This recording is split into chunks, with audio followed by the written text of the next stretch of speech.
반갑습니다.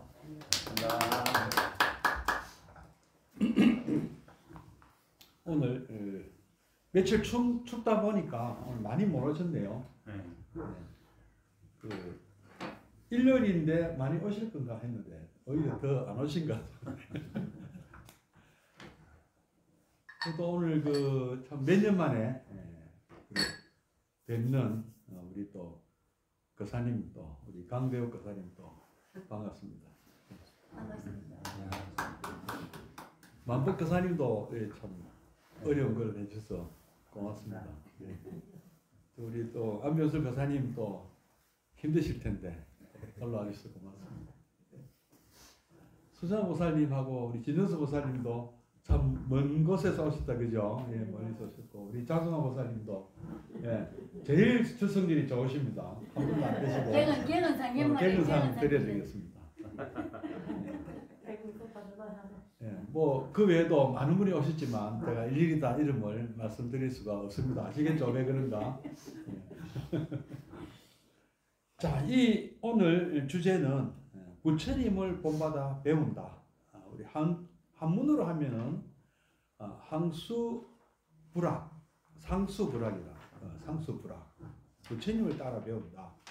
그 부처님께서 참 그 임조 열반에 들시기 전에 하셨던 말씀 중에 뭐 마지막에 그 방일하지 말라는 말씀 그 앞에 또 자등명 법등명이라는 말씀 하셨거든요. 자귀 법귀라고도 합니다. 자등명 법등명이라. 그러니까 중국 사람들을 요거를 이제 자등명 법등명으로 번역을 했는데요.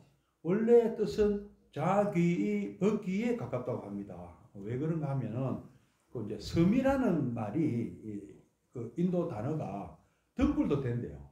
그러니까 중국 사람들은 그 섬이라는 섬에 의지한다는 말이 얼른 와닿지가 않았어요. 왜 그런가 하면은 인도 대륙은 그 겐지스 강이 범람이 많아서 물에 빠져 죽는 수가 많았다고 합니다.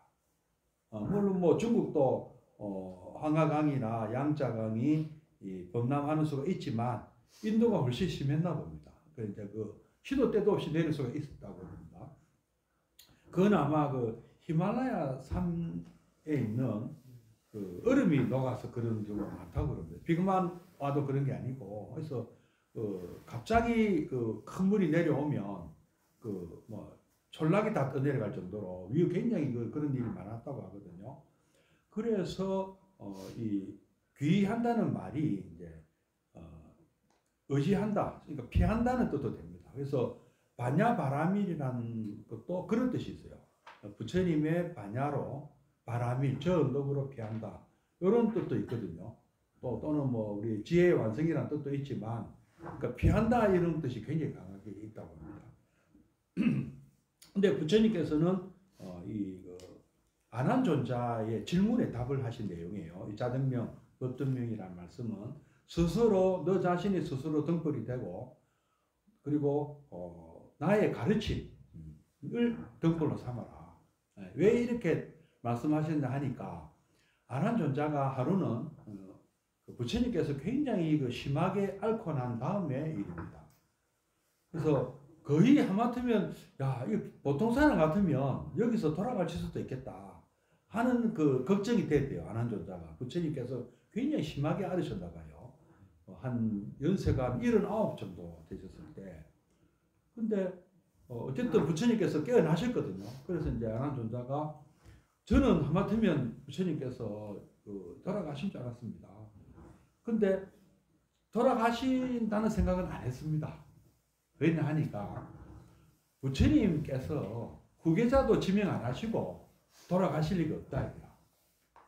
누가 나 다음에 너희 여러분들이 제자들이 의지할 분을 지명을 하고 돌아가실 것이다. 이렇게 생각했다는 거죠. 그 옛날에 그 왕조 때는 그런 있다는 거죠. 왕이 죽으면 왕자, 황제가 죽으면 뭐 태자, 뭐 그죠, 세자, 물리 죽어야 나라가 그 안정이 되잖아요. 국민들이 백성들이 의지를 하잖아요. 이제 그 고대니까 그런 생각을 많이 했다는 거죠. 그리고 그 뭐 다른 종파에도 이런 일이 많이 있었거든요. 어떤 스승이 다음 후계자를 지명을 하고 우리 중국에도 그런 얘기 있지 않았습니까? 육조 해능이 그걸 물리받았잖아요. 어쨌든 오조 홍인대사한테 누가 자기 후계자를 지명하는 그 예가 많았거든요. 그래서 당연히 안한존자는 부처님께서 다음에는 누구다. 내 다음으로 의지를 해라. 내가 만약에 혹시 이 세상을 떠나게 되면은 이 유산을 다 물리받고 이 지위 특히 이제 지도자의 그 어떤 직위를 물리받는 사람들을 지명을 하실 건데 안 하셨다 이거라. 그러니까 이거는 안 돌아가신다는 뜻이다. 이렇게 생각을 했다. 이러니까 부처님께서는 나는 여러분들의 지도자라고 생각한 적이 없다고 하셨어요. 놀라운 말씀이죠. 다 부처님을 믿고 따르고 있는데 그래서 그러면 부처님 만약에 그렇다면 우리는 누구를 믿고 따라야 합니까? 이 대답을 여기에 대한 질문에 대한 대답이 자등명, 법등명 스스로가 등불이 되고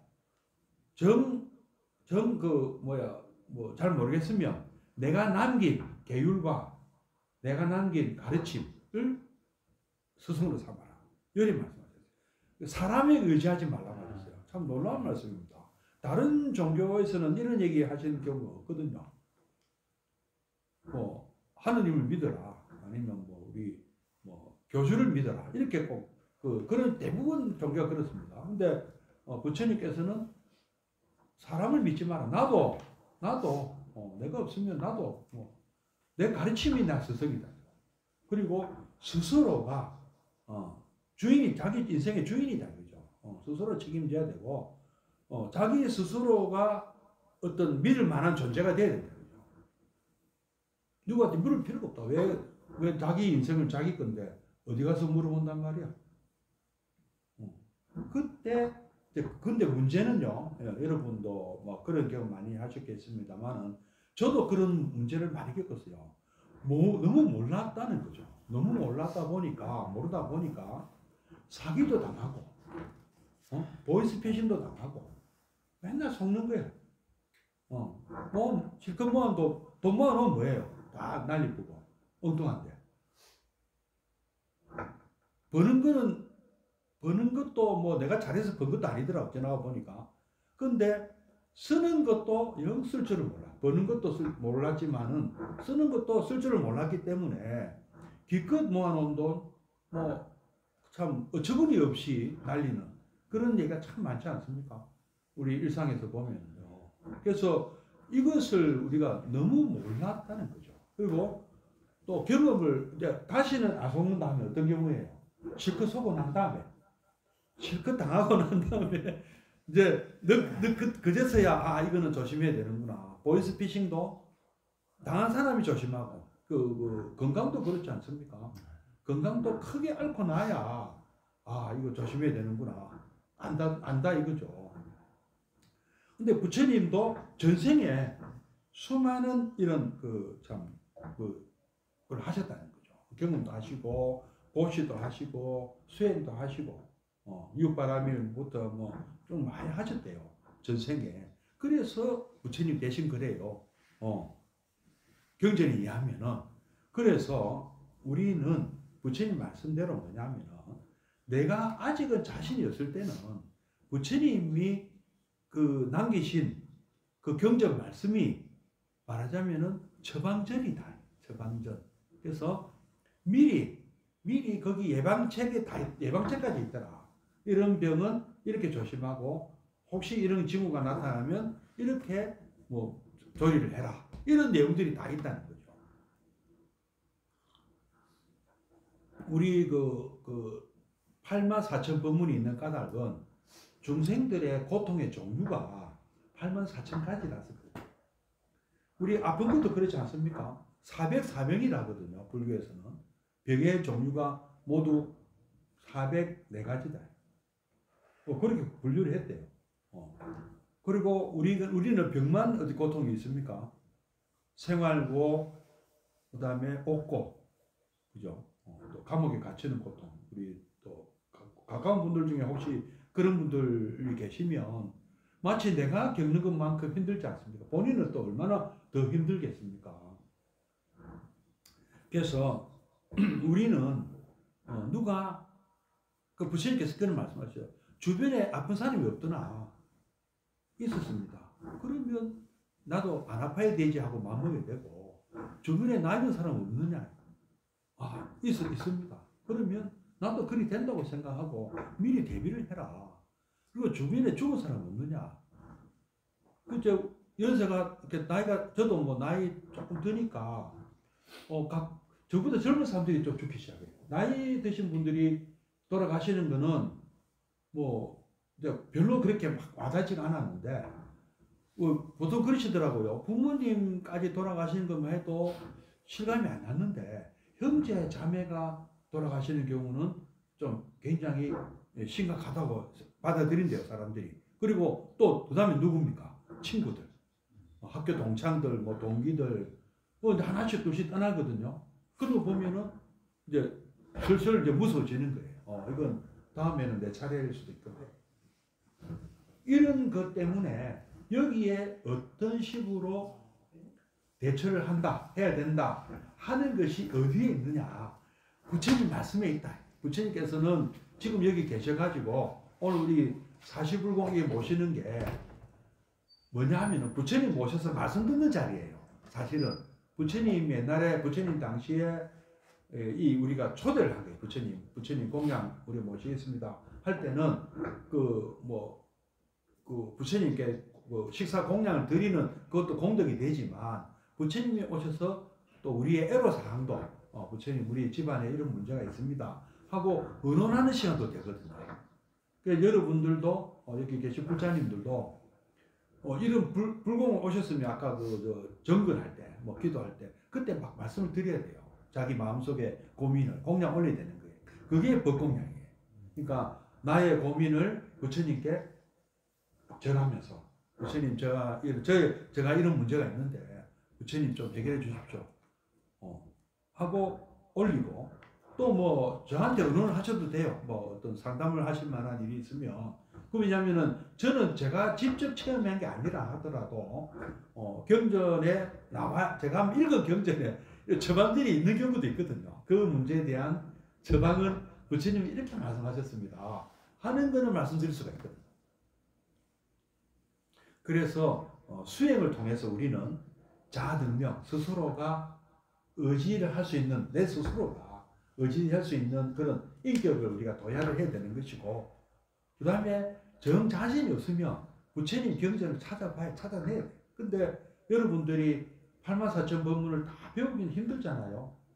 그렇지 않습니까? 근데 찾아보려고 애는 써야 된대요. 그리고 그게 안 됐을 때는 우리가 어디 아플 때 누구한테 물어봅니까? 뭐 의사나 약사한테 물어보잖아요. 그렇게 하는 식으로 뭐 가까이 지내시는 스님들에게도 뭐 상담을 청하는 것도 하나의 방법이죠. 그러면 스님은 그거는 나는 잘 모르겠는데 어떤 경전에 그런 내용들이 있는데 그걸 한번 새겨 보십시오. 이런 답변을 들 수는 있잖아요. 대놓고 뭐 내가 해결을 못 해드리더라도 마음을 어떻게 그러면 뭐 그런 문제들은 이런 어떤 그런 사례집이 많이 있습니다 할 정도는 같이 들 수가 있거든요. 그렇게 그래 그 말씀이에요. 그러니까 내가 어떤 일에 부딪혔을 때 이럴 때는 부처님께서는 어떻게 해결하라고 하셨는가 그걸 안다는 그걸 알려고 해야 된다는 거죠. 그래서 그것이 부처님을 따라 배우는 부처님 말씀을 따라 배우는 것이고, 또 말씀뿐이 아니고 부처님께서 우리에게 실제로 보여주셨던 그런 은행이 있거든요. 행동. 부처님 어떤 식으로 부처님께서 삶을 사셨는가 이것도 굉장히 도움이 됩니다.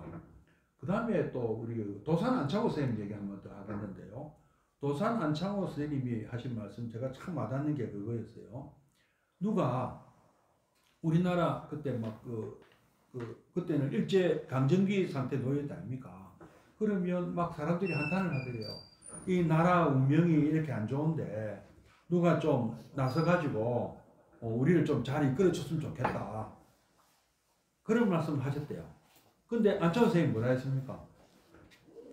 네가 그런 사람이 되라. 본인이 남에게 기다리지 말고 네가 열심히 노력하고 열심히 공부하고 열심히 실력을 길러서 네가 바로 남을 이끄는 사람 본인이 되면 되는 거 아닙니까? 왜 남을 기다리느냐?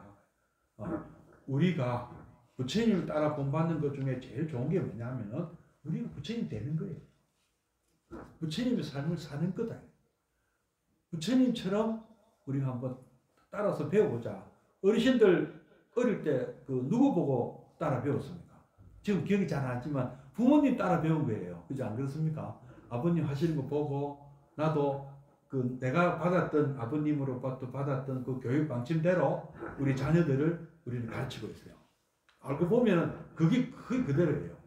근데 또 우리가 안 좋은 케이스는 어떤 경우냐 하면은 아버님한테 좀 내가 배웠던 안 좋은 면을 내가 자식들한테 하고 있어요. 그 자식 버리는 게 그래서 버리는 거예요. 그러니까 자식이 잘 되는 것도 사실 내가 잘 배운 거를 했을 때 잘 되는 거고 자식이 안 되는 거는 내가 부모님한테 잘못 배운 거를 해서 안 되는 거예요. 이해가 되시죠? 우리는 누구한테 배워야 되느냐? 우리 부모님이 정말 부처님 가지고 훌륭한 분 같으면 그대로 따라하면 돼요. 또 그게 아니다 싶으면은 조금 모자란다, 부족한다 싶으면은 부처님 우리가 아버지, 어머니한테서 배워서 우리의 삶을 살았듯이 부처님이 어떻게 하셨을까? 이거를 생각해 보자 하는 말씀입니다. 예. 어떻습니까? 한번 올해는 부처님 따라 한번 살아보자 하는 것을 한번 부탁드리고 싶습니다. 그게 선물입니다. 부처님 따라 사는 것이요. 네, 선물하십시오. 안녕하세요.